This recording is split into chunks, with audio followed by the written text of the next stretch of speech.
guys, it's Reagan, and today we here to do a little bit of a controversial video. I made one of these videos last year and I'm making it again this year, and that's right, I'm going to be talking about the worst books of 2016. I want to preface this video with a few things. One, I read a lot of amazing books this year, so if you're interested in those books, I did a favorites video which I'll leave linked down below.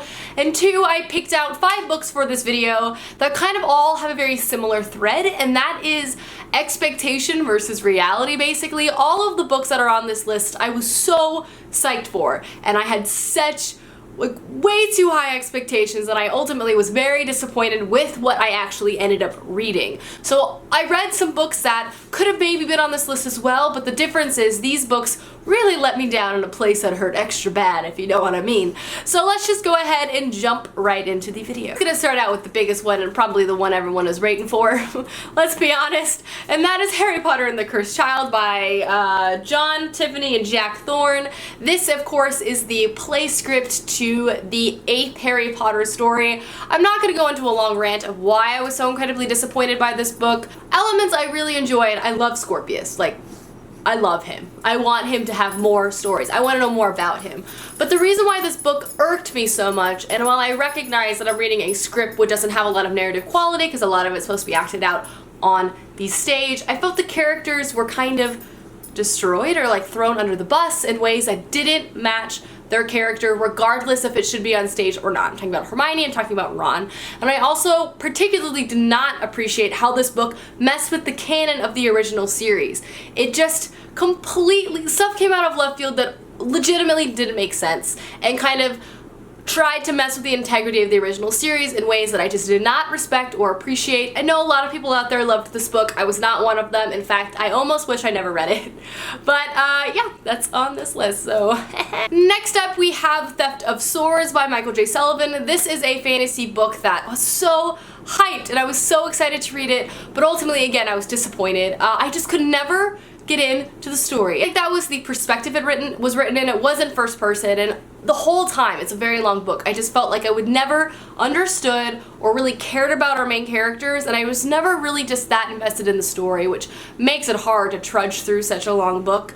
And ultimately, I was just underwhelmed, especially because everyone kind of talked to me and said how great these character duo is and how amazing the story and fast-paced it is, and I was just like, nah. I am interested in potentially reading the next book in this series, and I'm not writing off Michael J. Sullivan as an author by any means, but my introduction to this series I wasn't super thrilled with. Next up, I have Tell the Wind and Fire by Rees Brennan. This is a book, again, I was highly anticipating. I have read a series by Rees Brennan in the past, which I really enjoyed, and this is literally supposed to be a Tale of Two Cities retelling, which is one of my favorite classics of all time, so I was really excited to see how that would translate into YA.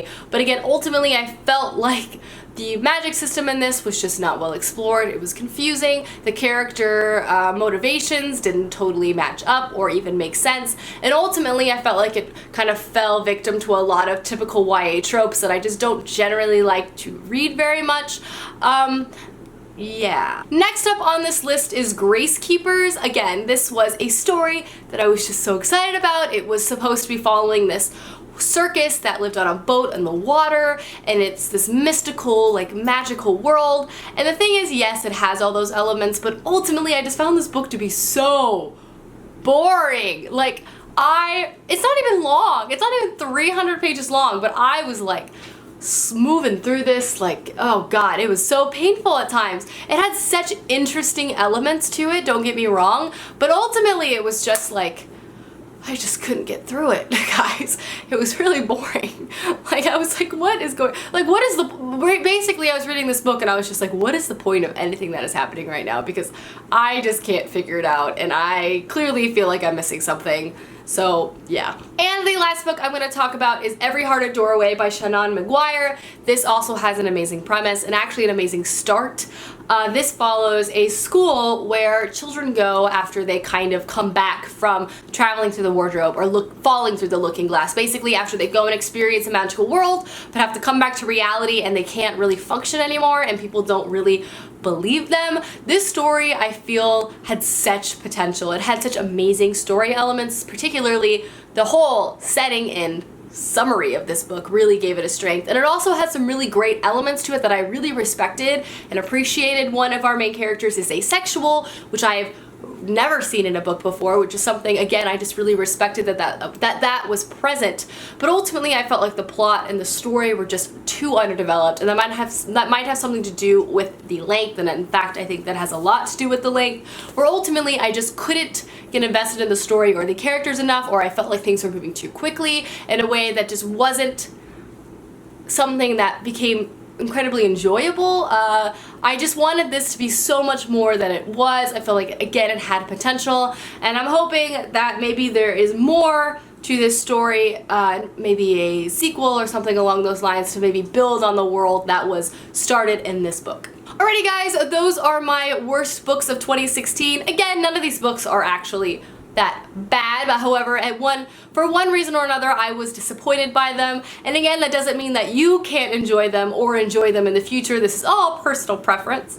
But that being said, I hope you guys enjoyed this video, and I will see you soon with another one soon. Goodbye!